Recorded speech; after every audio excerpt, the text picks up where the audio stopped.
place and think he pleased with it. I was consumed by convictions, got intervened in it. I seen the doctors remove it too. Welcome to episode 3 of the 7387 Me vs. Me podcast with myself, Marina Townsend. And this episode is called Almost 40, Single, Childless, and It's a Vibe. Now, for those that don't know, the reference points for all of my episodes come from a book that I have been writing for many years. There are different versions of this book, so I have written it. I started writing when I was 16, 17, and then obviously as I got older, things changed, adapted. I started rewriting the book when I was late 20s and again later on in my 30s. And I did say at the very start that when I do these episodes, I'm just going to come on, like, I'm not going to pre-plan the episode. I'm just going to look at my book and then figure out what I'm going to be talking about. And for the first 2 episodes, I mean, I did that, but I did that a few days before. I didn't plan what I was going to say. I just planned, okay, I took out some segments from the book. And I was like, okay, I'm going to talk about this. And then I recorded a few days later. But today, I was like, right, I need to record. And I was like, but I don't know what I'm talking about. So I literally, before I hit record, I was sitting down going through a particular version of the book. And it kind of jumped at me that, okay, we're going to talk about this because I think it's relevant now. Because over the last few weeks, I've been seeing comments on, like, posts on women that are single or childless, and you know how society is, especially men and women that are actually in the relationships. For some reason they care about those that aren't. So as I said, the title, Almost 40, Single, Childless, and It's a Vibe. Now before I'm actually going to read parts of the book for this, and before I kind of talk about the 40 side of things, I'm not 40 but almost 40 side of things, I think you have to understand where that title stemmed from. So one of the versions of the book was originally called and this was I want to say second or maybe third version, I don't know, but basically the title of this book was going to be called 30 plus, lawfully single, childless, and still figuring it out. So obviously I've written quite a lot on this topic, and I wanted to first read a part of it. So Janae said we've come alive in the sign. No, let me start again. Janae Aiko, by the way, said we come alive in the scenes of our dreams, and I'm wondering if that's why in reality I'm 30 plus, lawfully single, childless, and still trying to figure this thing they call life out. I might need to wake up. As I evaluate life, I can't help but think, is this life for real? I plan to be married at 22 with a baby on the way a year later, totally cemented in my chosen career path. But reality is I'm almost 35, lawfully single, no kids on the horizon, and still deciding what it is I want to do with my life. The pressures of society are real, but honestly, having children in a time when just a few years ago you were being forced to inject yourself with unknown substances, social media forever dictating what happy looks like, and the constant evil of mankind surrounding you, I can't help but think I'm doing myself and my unborn child a favour by protecting it from a world I despise and despises me. Women in particular are the problem when it comes to judgment concerning themselves with other women's wombs when marriage should take place and what success genuinely looks like. I have been my own worst enemy in regards to my relationships, wanting the commitment and connection, but finding it hard to completely surrender who I am.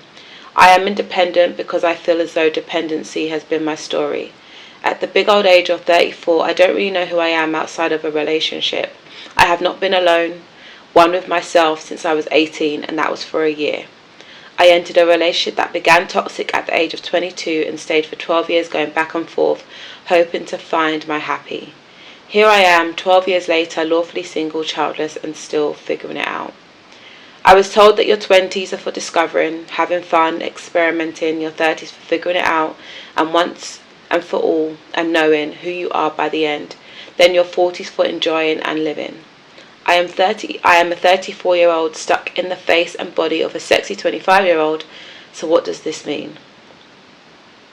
I loved my 20s and happy I was able to experience everything I did and have no desire to relive or go back, but would like to know what in God's name I do now. So I was 34 when I read that. I was in a relationship, obviously not married, so I was lawfully single. I've been lawfully single for the whole of my life. And yeah, I was feeling it. And I remember there's a chapter underneath that I started writing, chapter 30, and it was about me about to turn 30. So I will read that a bit later, but just a little bit of it, just to understand where my headspace was.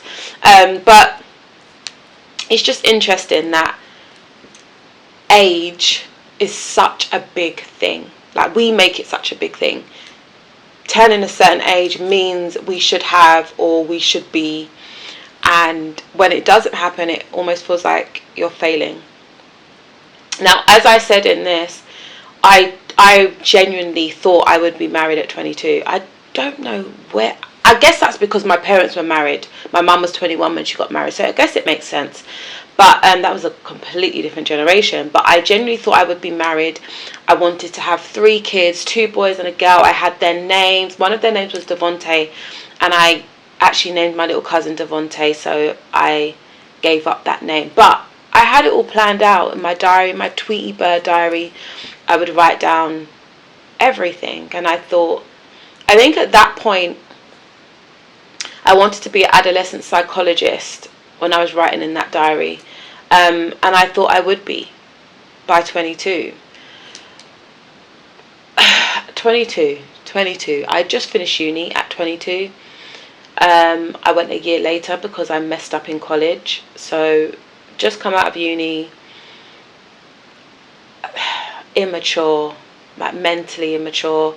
Just liked to go out and with my friends, get drunk and have a good time. That's what I was doing at 22. And I lived, my 20s were big, and I really lived up my 20s. And, you know, I guess at that age you think, when you actually get to that age, I mean, I definitely thought, I've just come out of uni, I have my entire life ahead of me. And, I mean, we none of us know when our life is going to come to an end, that when this life is going to come to an end. But, you know, at that age you think, oh my gosh, I have so much time to figure things out.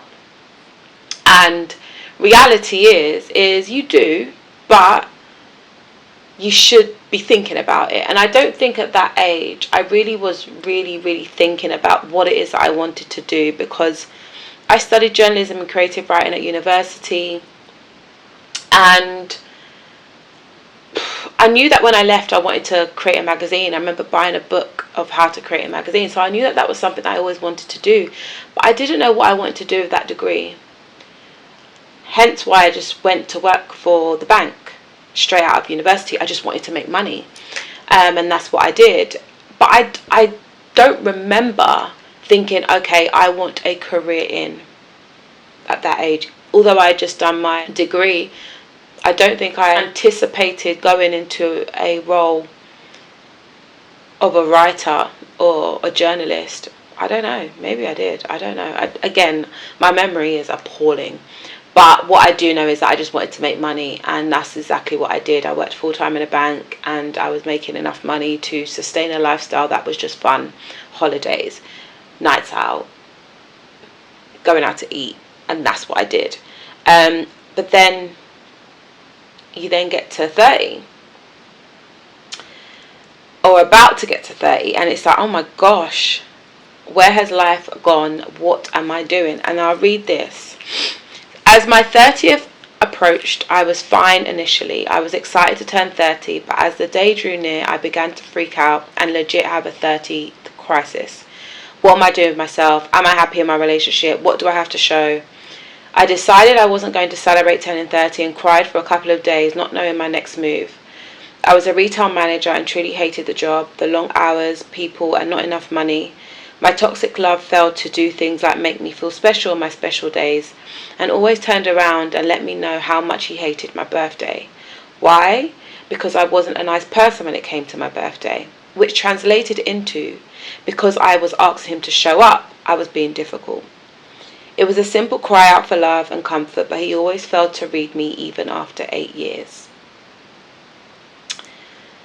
I won't read any more of that because, again, I don't know if I'm going to ever release this entire book, because there are things in there that are sensitive and don't just involve myself, and people that know me will know who I'm talking about, and I just don't know if for one I would want to expose certain things, and for two, if I take it out, it kind of, I don't know, takes away from my story. So I'm not sure, so I won't read any more, but that is where I was at 29 and the feeling I was feeling. And it is, what am I doing with my life? Now, if we jump to the actual title of this episode, which is Almost 40, Single, Childless, and It's a Vibe, let me read you this. I'm nearly 40, single, childless, and I've figured it out. I've found a love that never disappoints, one that brings me joy, peace, and life. It may not be the kind of love people expect, but it's the kind that fills my soul. Don't get me wrong, there are moments I think about having a physical companion. I believe he'll come, but only in the right way and at the right time. You see, the noise often comes from the miserable, men and women alike, who scoff at people like me, those of us without children or a partner. They speak with misplaced authority, assuming we're missing out, never stopping to consider our stories. For them, being in a relationship and having children is the ultimate symbol of success, even when they're stuck in toxic unions, battling unhealed trauma, or raising children in chaos. Some stay with cheating partners, some sleep beside someone who feels more like an enemy than a lover, and still they find time to throw shade at those of us who are single and thriving. Not out of concern, but because our peace makes them uncomfortable. And yet, the truly content ones, the ones in healthy marriages, raising children in loving, stable homes, they're not out here criticizing anyone. They're busy living, minding their own, pouring love into their lives and their little ones. They have no need to project their frustrations onto others, and that's what makes them different. When I say it's a vibe, I'm not glorifying being single or childless, I'm celebrating being me. God forbid a woman feels secure, confident, beautiful, and at peace in a world that constantly tells her she shouldn't be unless she ticks society's boxes. God forbid I choose healing, wholeness, and health in every sense of the word before giving into pressure or timelines that were never mine to begin with. It's a vibe because I trust in God's will above all else, because I've chosen to live fully, freely, and without apology. Because peace, purpose, and personal joy, that's the real glow up. And we're done with the reading. So, in contrast, me reaching or getting to a point where I'm about to turn 30 and having an absolute mental breakdown, I remember it vividly. That's something I do remember. It wasn't that long ago. I remember being in my home that I lived in with my partner and sitting there like, he's not going to plan anything for my birthday. Am I happy in this relationship? And my relationships always took over my life. Like, it was always about my relationship and never really about me. And when I did try to kind of make it about me, I was selfish. And don't get me wrong, I do believe I was selfish at moments, but not in the way that I was told I was being selfish. But I just remember actually having, like, at first I was like, oh my God, I'm so excited to turn 30. I'm going to do this, I'm going to do that. And then when it started to come around, I was like, my life is not anywhere near where I thought it would be. And to be honest, right now, I can't even tell you where I thought it would be. But I think at that moment, all I was thinking about was marriage, kids. And I don't even know if I wanted kids at that point. Because I went through stages of, when I was younger, I definitely wanted children, 100%. And as I got older, I was like, I don't want kids. there were so many reasons why I didn't want kids. And even now, I'm at a point now where, like, if you asked me 2 years ago, I would have said I don't want children. But then if you asked me a year before that, I would have had a child with the person I was with. Thank God that didn't happen. But now I'm at a point where I'm like, I don't know if kids are a part of my story, and I'm absolutely fine with that. A big part of me is like, I don't really want kids. However, I think because of where I am spiritually, I believe that if I was to have children, it would be for a good reason, and I would have the right husband, the right father to father my child, and I would be very happy with our family and our union. And I think that I'm fine with. I've just never been someone that wants to just have a child because I'm supposed to have children. Like, I've never wanted to be a single mum, and I know that you can get into a marriage, happy, love, have a child, and then it breaks down. I get that, but I would never willingly go into motherhood without having someone. I wouldn't, because I don't want children enough to do it by myself, and I believe that a child should have the healthy balance of their father and mother. And yes, again, sometimes that looks better when they are actually apart, because together they're toxic and they can co-parent so much better, and their child grows up in a healthy environment. I have friends that have grown up in a healthy environment because their parents are not together. However, that is not what I want for myself. If we can't stay together, then we don't need to have children. That's how I feel about it. And also, I still very much believe that there are enough children in this world that need help, that need support, that need love, that need deliverance and saving from their current environments. And I guess whether I have children or not, I'm like my own children or not, I'm always open to fostering and adoption, because there's too many people just popping out kids that shouldn't be and have no business having kids, and it irks me. So I would rather do that, which is still a very big commitment, and it's still having children. It's still the same thing. But anyway, that's another topic for another day, the whole children thing, because but I do believe that was one of my checkpoints as to being successful, like having that partner and having kids.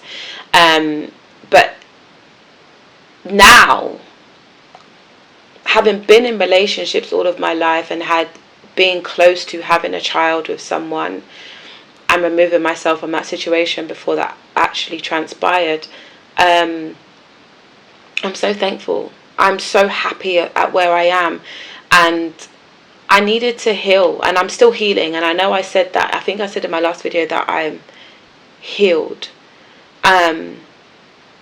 I'm healing, and there's certain things I have completely healed from, but there are other things that I'm still healing, and I believe that healing continues to go. Like, it's not everything you are just completely healed from, because I think the reason why I say I'm still healing from certain things is because I haven't been in scenarios that would test where I am at with certain things, because I've been very secluded and very isolated, and it was necessary for a moment. But now in the last 6 months, I've definitely been a bit more out there, and building relationships with people, and it's nice. But it also shows me things about myself where I'm like, okay, I've definitely healed to a certain degree, but there's still some healing to go. And there's trigger points when certain things happen, and I'm like, oh, I reacted like this, but why? And I can kind of pinpoint that. But the place that I am at now, almost 40, I've got 2 years until I turn 40 years old, and I'm truly so excited about turning 40, by, hoping I get there. God's grace, I get there. But it doesn't scare me, because what is age? I do look 25, and I'm taking that because I get it all the time, and you know what? I need to embrace it. I look 25. I feel 25. I'm healthy. I'm healthy in my body. I feel very strong. Mentally, I'm in a very good place. I'm in the healthiest place I have been in ever. And I'm single. I'm without children. Considering that was my success checkpoints, to now jump, almost 10 years later, and be like, well, without that, I'm so happy and I'm at peace, and I know that certain things will come because it's my heart's desire, and I believe that God's desires for me align with mine and our mind. So I know that certain things will transpire, but I also know that everything that has happened is character building and has or is preparing me for what is next. So although, let me not sit here and be like, I am so fine and completely, okay with everything. I mean, to a degree I am, but I still have my moments where I feel, I don't know what the word is, but there's still moments that I have where I feel a bit like, I don't know, deflated. And I can get a bit emotional. Normally when I'm around that time of the month, normally I always check, I'm like, okay, I'm just hormonal. But it's never about, or to this day, it has never been about, oh, I want a husband, or oh, I want to have a child. It's always been, oh Lord, why in terms of business, in terms of the work that I'm doing, I really want it to be here, and it should be here. And it's always about my procrastination or lack of consistency or lack of discipline, and it's always about things that are preventing me from pushing forward in the areas of life that I define as success. Like, I do have my own definition of success, and to be honest, it has nothing to do with marriage and kids at this point. I'm not saying that being married is definitely something that I want and I believe I will have, but it's less about being married that is successful. It's more about finding that partner to marry is the success. That partner, it's finding that, because to be honest, if I wanted to be married, I could have been married, but it wouldn't have been to the right person. And I don't think that is success. I don't think just saying you're married and wearing a ring equates to success. It doesn't, unless you are in a union that is happy, that is healthy, that is growing, that communicates, and yes, there will be trials and tribulations and things you have to overcome, but you overcome it together. And once I find that partner, that person that I become one with, that is the success that will be added. But right now, because I believe that I am not all the way there yet in my personal life to join with someone, and I don't know if God has other plans or other thoughts on that, but me personally, as I'm building relationships, I realise that there are things that I need to work on, and I know you need to work on it with people. But I guess the relationships that I have built and I am building, I have noticed that there are things that still need to change and develop from my side, because if they don't, I will push someone away. So I'm working on it, and I'm aware of it, and I can take accountability, and I think that is the biggest thing for me, self-awareness, and then acting on that. So yeah, I'm working on it, but I think the contrast is just fascinating, and I think for people that are at an age, and you could be at any age, we all have our own expectations for ourselves, and it could be that you expected to be or someone or be somewhere at a much younger age than I did, or at an older age, and you haven't got there. Now, first and foremost, society, do not compare yourself to what society says or what society is doing, because they are messed up. Yes, there are a few people that are examples of what you may want, but that's their life, not yours. And I will say it again and again and again, that comparison is a silent killer.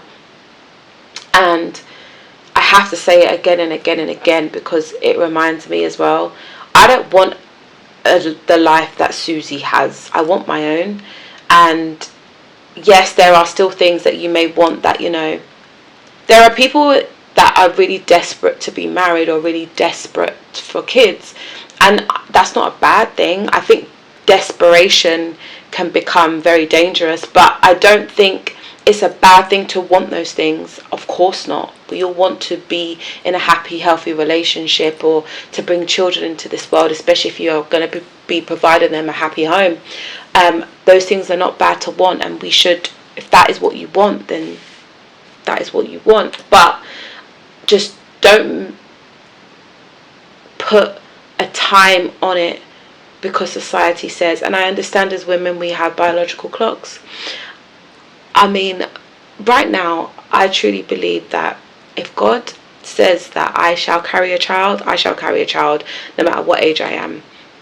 I would prefer not to be too old, but again, I don't know what He has planned for me. But I think we have to let go, get to a point where we let go of certain things that really hold us down and back, and just live. And again, that's not to say to ignore the things you want, because if you want certain things, and I believe you should go and get it. I don't think, like, there's certain things I want in life that may not be down to families, but in my businesses, there's certain things that I want to achieve. And for me, it's success. And it's not about financial gain, although that comes with it, right? But it's, for me, there's certain things I want to achieve, business-wise.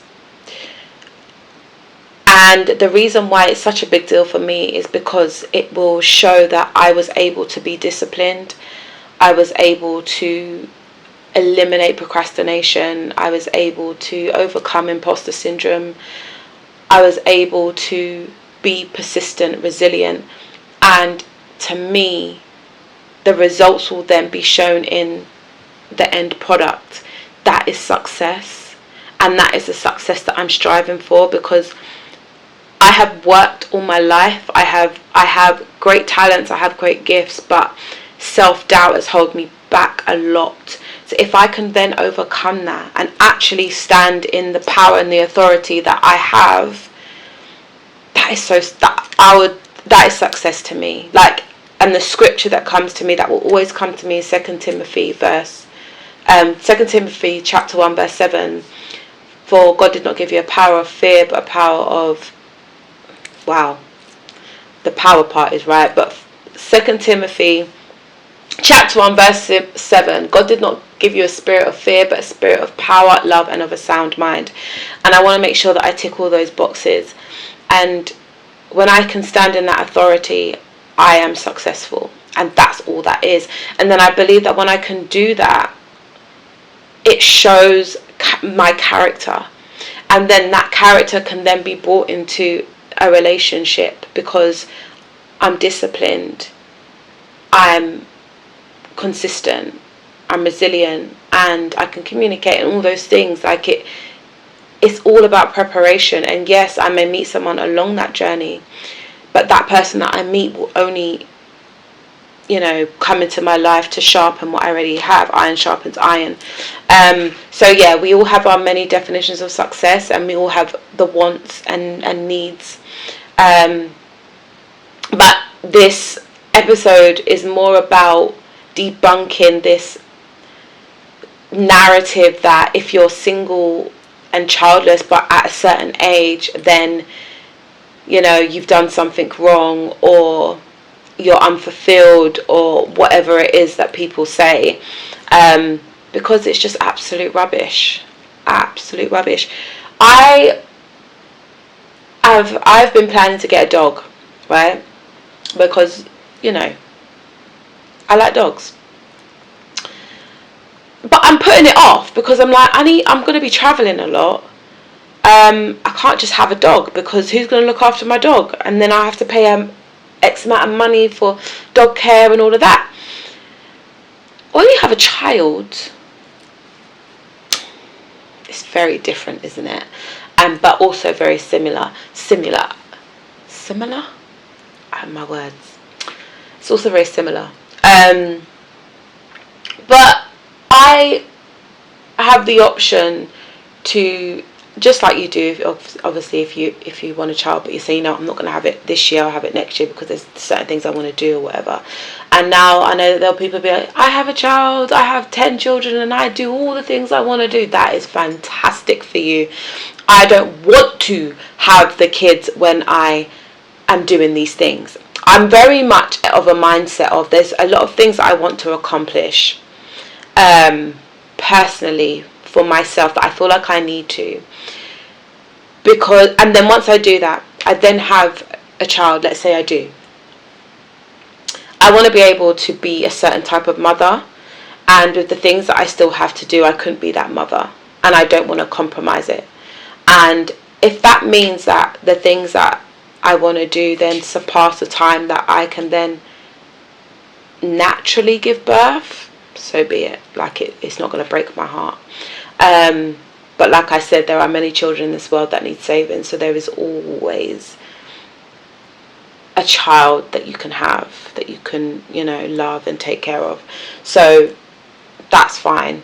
But yeah, there's just a lot that I want to do, and I also understand that being single, everyone wants a companionship. I think even people that say that they don't, I believe that you do. It would be nice.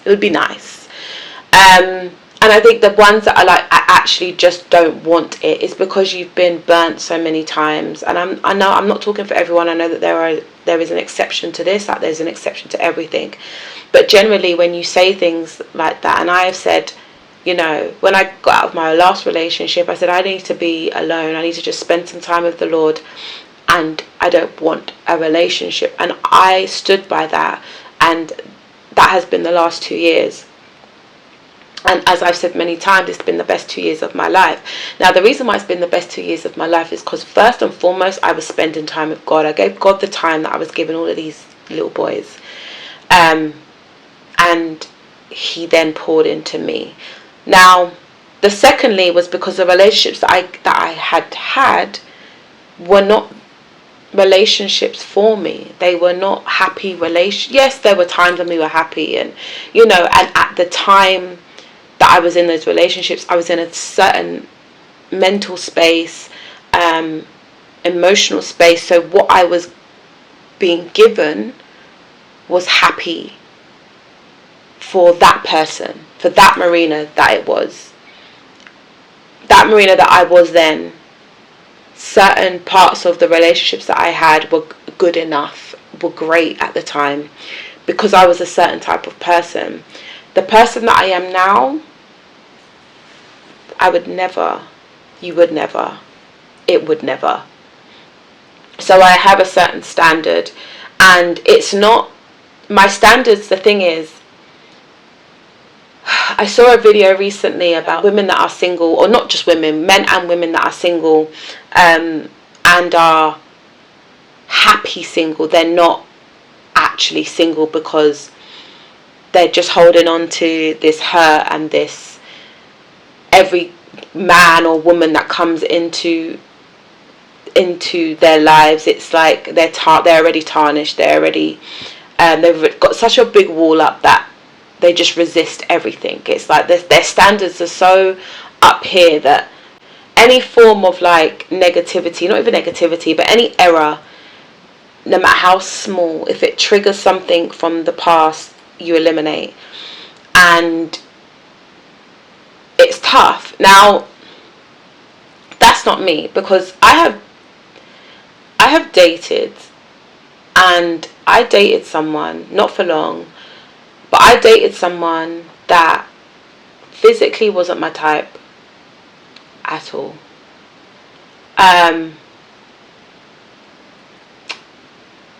Personality was fantastic. and we had a lot in common. He seemed emotionally mature, good communicator. You know, the things that you would want in someone that you're going to spend time with. But it didn't work out because he wasn't where I needed him to be spiritually. And I'm not carrying anyone. I'm not going to be one of those women that's like, oh yeah, you know, you can change him, you can influence him. No, if you're not there, you're not there. And I will pray for you, but it's not for me. So I walked away from that. But I didn't allow the physical or certain little things that happened that reminded me of the past to in any way affect what could be. And I'm glad I didn't do that. And it showed that I had grown, and it showed that I had matured, and what I was looking for was not a boyfriend, was not, you know, a good time. It was a life partner. And I'm definitely in that mindset now. So, which is why, yes, okay, I have standards, but the standards that I have they're not surface at all. I've done a lot of work on myself internally, and I need someone that is going to meet me in that same place. Like, I'm not dealing with unhealed trauma. Like, you can have trauma, but baby, you need to be working on that or have worked on that. We need to be at a point where, you know, the things that you've experienced are not going to affect how you respond to things, how you act to things. You need to be self-aware. You need to be able to be accountable for your actions. You need to be emotionally, there's, you know, so many things, but it's no longer surface. Like, I always, obviously, naturally, you want to be attracted to someone, and I'm not saying the person that I dated wasn't attractive. He just wasn't my attractive, but he wasn't ugly. But I have always been with people, bar two people that I have found physically attractive. And the two people that I didn't find physically attractive, it ended because I didn't find them physically attractive. I tried to be, you know, not superficial, and it failed. But I've matured, and we thank God. We thank God for growth. But yeah, I digress. I don't even know where I was going with that. But yeah, 40, almost 40, and I'm not 40 yet. Almost 40, single, childless, and it's a vibe. And it's a vibe because I'm in the best place I have been in my entire life as an adult. And I know what I want. I know where I'm going. And although sometimes I have really tough days and feel like, oh, I can't do this, and I don't know if I'm gonna make it through, I always get up. I just allow the Lord to just have his way, and I just get up and I get on with it. And I'm thankful. I'm so thankful for where I am in life, and no one can tell me that I am not a success. And although I have my definition of success, and I know that I'm working towards certain aspects of that, I am a success story for everything that I've been through and come out of. And I can sit here confidently and say that I genuinely feel joy and peace, and will never settle for anything other than what I deserve, and what God has for me is a success. So I encourage every single person that is not where you want to be in life, but you know what, you're doing bits and you're good. Don't let anyone tell you otherwise. You the one for me, yeah. Told me that I'm a child of God. Remember times